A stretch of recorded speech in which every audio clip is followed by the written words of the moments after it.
बताता है कि नारद मैं ऐसे बन गया। नहीं, मुझे भी बड़े पापड़ बेलने पड़े। कैसे? पूर्व जन्म में मैं एक दासी का पुत्र था। कैसी दासी का पुत्र?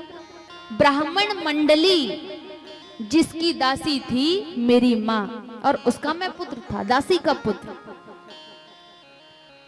और जब चातुर्मास का समय आया तो उस समय में जब ब्राह्मणों ने चातुर्मास किया तो ब्राह्मण देवता सभी मिलकर के साथ बैठ करके सत्संग करते, यज्ञ करते, भगवान की पूजा करते, भगवान का संकीर्तन करते, भगवान को भोग लगाते। मैं था छोटा, लेकिन छोटा होने के बावजूद मेरा जो मन है वो अन्य बालकों की तरह चंचलता मुझ में नहीं थी। मेरा मन कभी भी खेल कूद में या किसी से लड़ाई झगड़े करने में या इधर उधर घूमने में मेरा मन बिल्कुल नहीं लगता। मैं तो ब्राह्मणों के साथ में उनकी सेवा करता, उनके लिए जल ले आता, हवन के लिए समिधा इकट्ठा कर देता, भगवान के लिए फूल पत्री एकत्रित कर देता,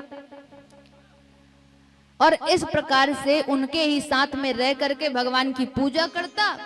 और फिर भगवान की सुंदर कथा मैं सुनता बैठ करके।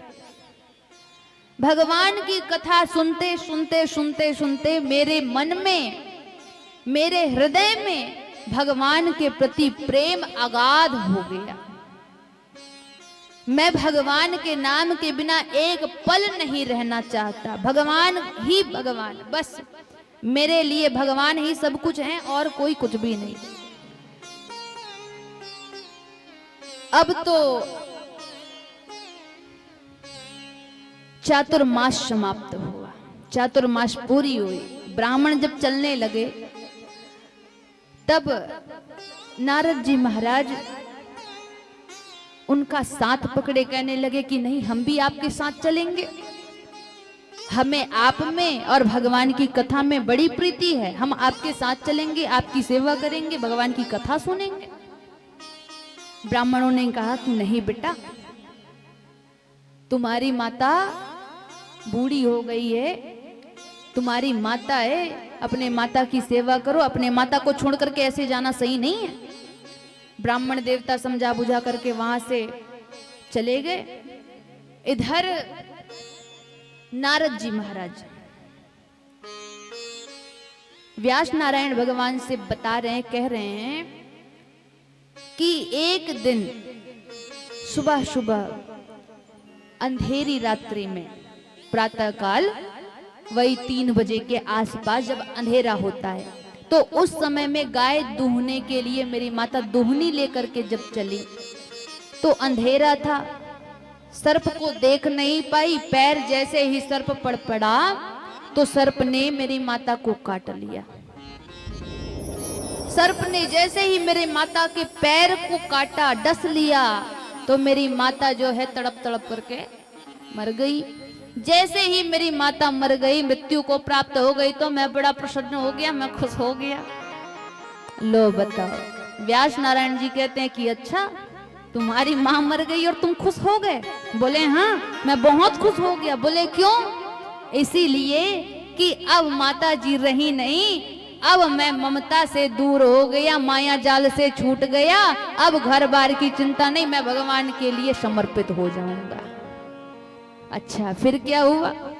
नारद जी ने बताया, फिर मैंने माँ का अंत्येष्टि किया और वन की ओर आगे बढ़ा। वन में जाकर के भगवान की तपस्या करने लगा, गुणानुवाद गाने लगा। जो मैंने कथा ब्राह्मणों के मुखारविंद से सुना था, वैसे ही ठीक भगवान को अपने हृदय में मैंने स्थापित कर लिया, विराजमान कराया। भगवान के सुंदर स्वरूप को चिंतन करने लगा।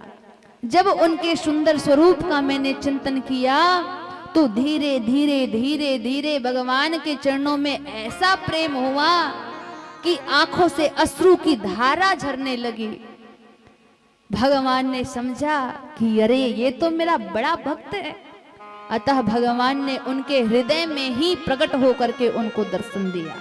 नारद जी महाराज के हृदय में भगवान प्रकट हुए और जो ही भगवान का दर्शन किया तो उनके आंखें खुले तो देखा कि कुछ भी नहीं। बाहर भगवान को ना पा करके इतने परेशान हो गए, इतने चिंतित हो गए, इतना रोने लगे कि भगवान क्षण भर के लिए मेरे सामने आकर, मेरे हृदय में आकर के न जाने आप कहां चले गए। प्रभु मुझे दर्शन दीजिए, दर्शन दीजिए। भगवान ने आकाशवाणी कर दी कि नारद, इस जन्म में नहीं, तुम अगले जन्म में जब इस शरीर को छोड़ करके, इस मिथ्या शरीर को छोड़ करके मेरे पार्षद बन जाओगे, तब तुम्हें मेरा दर्शन होगा। तुम चिंता मत करो। इस शरीर को, इस क्षण भंगुर शरीर को जब छोड़ दोगे तब तुम मेरे पार्षद बन जाओगे और हर समय मेरा दर्शन तुम कर पाओगे। भगवान की ऐसी वाणी को सुनकर के नारद जी महाराज बड़े प्रसन्न हुए और प्रसन्न मन से जो है संसार में विचरते रहे, विचरण करते रहे, भगवान के गुणानुवाद गाते रहे। उनके मन में इतनी श्रद्धा, पूरे जितने जो हैं वैराग्य उनके मन में आ गया। अब किसी प्रकार का कोई उनके मन में संसार के प्रति लगाव नहीं रह गया। और तब समय आने पर शरीर को छोड़ा और शरीर को छोड़ करके उसके पश्चात ब्रह्मा जी महाराज के मानसी संकल्प से मरीचि आदि ऋषियों के साथ में नारद जी महाराज का भी प्रादुर्भाव हुआ। उसके पश्चात अब नारद जी महाराज कहते हैं कि देखा आपने, अब ब्रह्मा जी से जब मैं यहाँ पर आया, ब्रह्मा जी ने जब मुझे यहाँ पर लाया, तो अब ऐसा कुछ हो गया कि मैं हर समय भगवान का दर्शन कर लेता हूँ।